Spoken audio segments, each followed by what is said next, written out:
Welcome to today's class, everyone.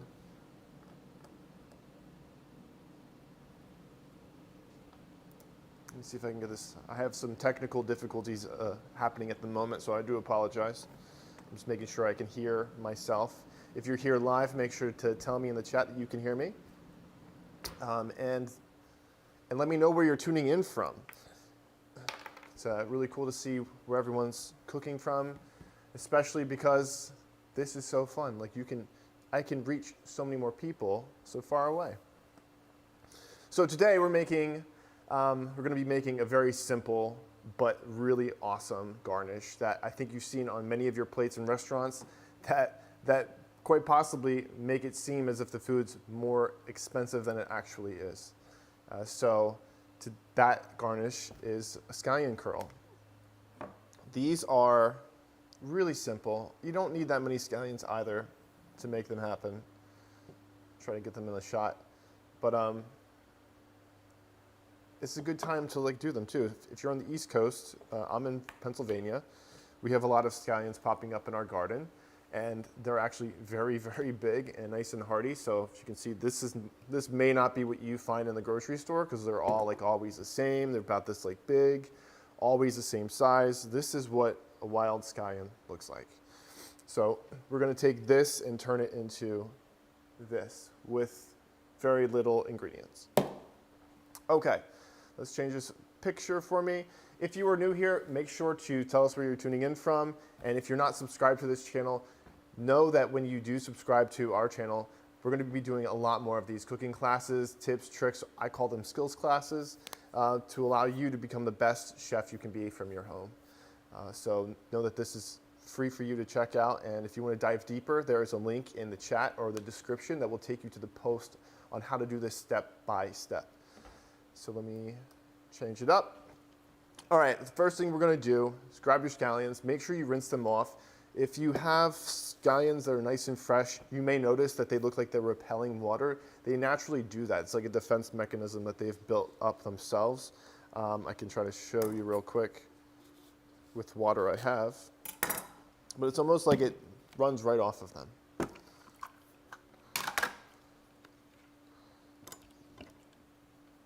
So you can see it looks like it has an exterior, like a gel-like exterior. When you take them out, it's super dry still. So it does that itself. That's Mother Nature doing its work. So make sure you wash off your scallions. These are already rinsed off. And I'm going to show you what one can yield, all right? So we have one here. This is probably the biggest scallion you may find ever. You probably can find these in the stores. And the reason why we want to use them at this size and maybe not bigger is because as they get bigger, they're going to be tougher and harder to work with. And they're going to be not as pleasant when you're actually eating them. And if you have a regular scallion, it might look more like this. So we'll do it with both so you can really identify how possible this is across the board. And we have those set aside. We're going to make sure you have some ice. Doesn't matter what kind. Usually smaller is better so it doesn't get in the way. And we're going to have a bowl of water. This is a salad spinner. I like to use this because I can take everything out, dump my water, and then have my scallions in there and dry them off with the centrifuge. So that makes this process easier for me. And if you're in a restaurant, if you're not using a salad spinner, you're crazy. It just makes this whole process much faster and more efficient. Okay. Now that we have all of our things, we are going to start by taking your knife, a very sharp knife. If you have never sharpened a knife, you may have a steel hanging around. This does not sharpen your knife. It creates an edge again. If you're looking to sharpen your knife, you would want to send it to somewhere that they use stones or a machine with wheels. And we're just creating an edge so it's nice and sharp when we're slicing.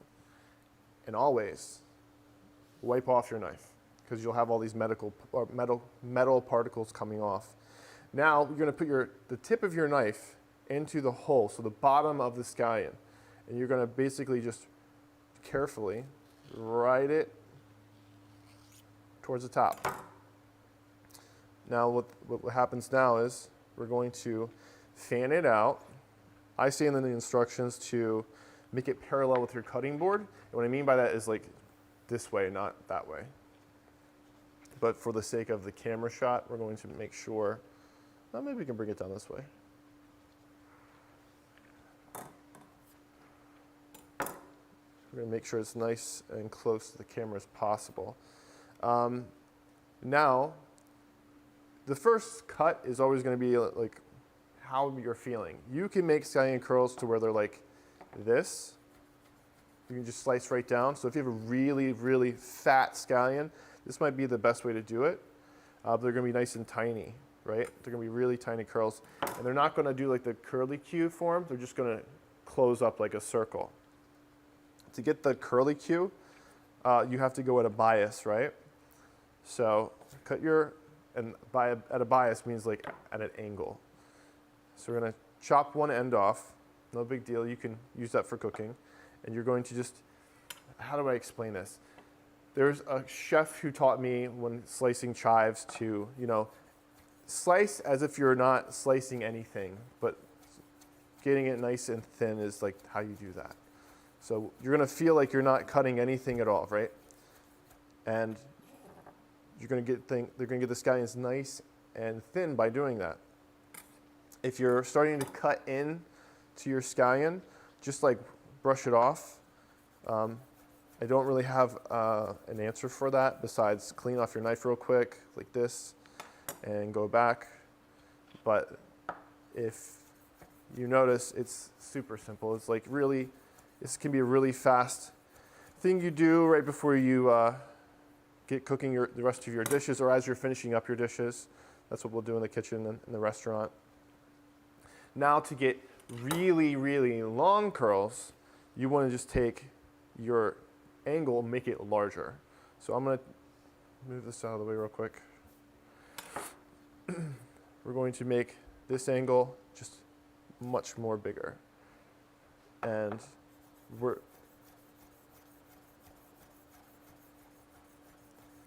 if you're watching right now and you haven't subscribed, you may see under my head or on top of my head if you're on mobile, there's a C.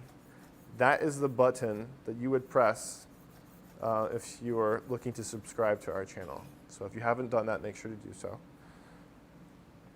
to get more of these fun classes that we do together. Okay, so that's how you do that. And now I'm going to show you it on a very small scallion so it's still possible. It's just going to be a little tinier. So we made the incision. We fan it out. Now, when you're dealing with onions, you'll notice that they move around a lot. I like to put that layer down so it's not on my fingers, so my fingers don't slip and I cut myself. So again, make a cut and make our micro slices at an angle. And I guess you're going to be asking yourself, what the heck do I put this on? You can put this on whatever you would put like chives on. You would put this on, let's see, the first thing that came to mind was like tacos. Fried rice. You can put it on a hot dog to make it fancy. Like anything that you would put an onion-like garnish on, this is what you do with it. Another thing comes to mind is like a bowl. Like if you're making, I want to say burger bowl, because I really want to make a burger bowl dish. So it's something that doesn't require like actual bread. And something like that where it's all contained and you can eat it together. Like a poke bowl would be good for something like this. And if you're here watching, or if you're watching this later, comment below what you think you'd put it on and we can talk about it more.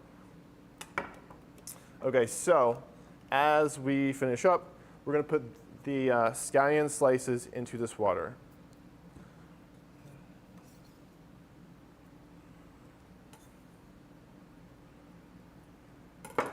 right? And so the temperature of the water right now is about room temp. It's nothing too crazy at the moment. Let me get a better shot here. Come on.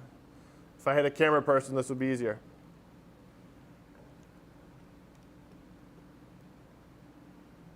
So it's not too warm and not too cold. It's just room temp.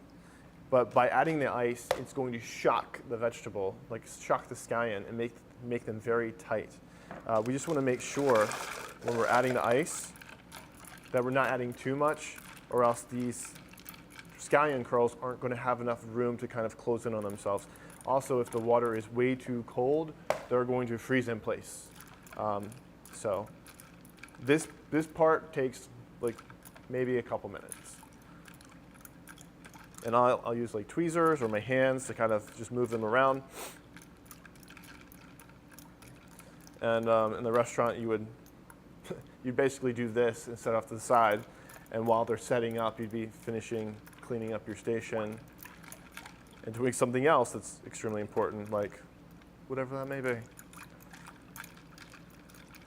But by doing this at home and like figuring out a way to cook and make your food look better, you're already going to feel like a million times like more into it.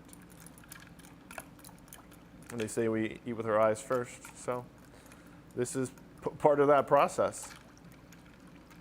Now on Thursday, tomorrow, we're going to be doing a class on how to make chicken romesco. This is a recipe that came to be from the patrons in my Patreon. I asked them first, like, what kind of food do you want to make? So they said Mediterranean. What kind of protein do you want to start with? They chose chicken. And then from there, we decided which chicken dishes we wanted to make. This chicken romesco dish we're making came from them. They chose it. I think Instagram was the tiebreaker, though. And the thing with chicken romesco, because I like to make more IBD-focused foods, stuff that's easier on your gut, is there's a lot of ingredients in that dish that can really like harbor a lot of problems inside. Nightshade family is really aggressive on your gut. And so by doing a lot of simple steps that just take a little time, we were able to create this IBD-friendly chicken romesco dish. So if you're looking to do something tomorrow, or you want to watch it another time, just know that it's occurring. And if you do subscribe and you do hit the notify me button, you'll be notified when we're going live. Let me see if I can see any curling up so far. So right here, you got one. See that? Super simple, super easy, and it's fun. It looks like a pigtail. No, they'll all start doing this as they like curl up more. This is not the same one, I promise. They're all curling different as well. But as they sit longer, they'll end up looking like, I'm trying to get a napkin so you can see them better. They'll look like a big bush full of like curly funness. And then like, you can kind of just toss them on. But this came from one scallion, one large scallion. I'm not even joking. So I wanted to make sure I could show everyone what it looked like before, because like every time I do these classes, it's never happening in time. Even though they're super simple and like it just takes time for them to curl up. But if you learned something here today, and you want to check out more of these, you know where to come, you know where to find us. And thank you very much for tuning in. Like I said, tomorrow we're doing another class, and I can't wait to do that one. Have a great 5th of July, because today's the 5th, and I'll see you guys later. Peace.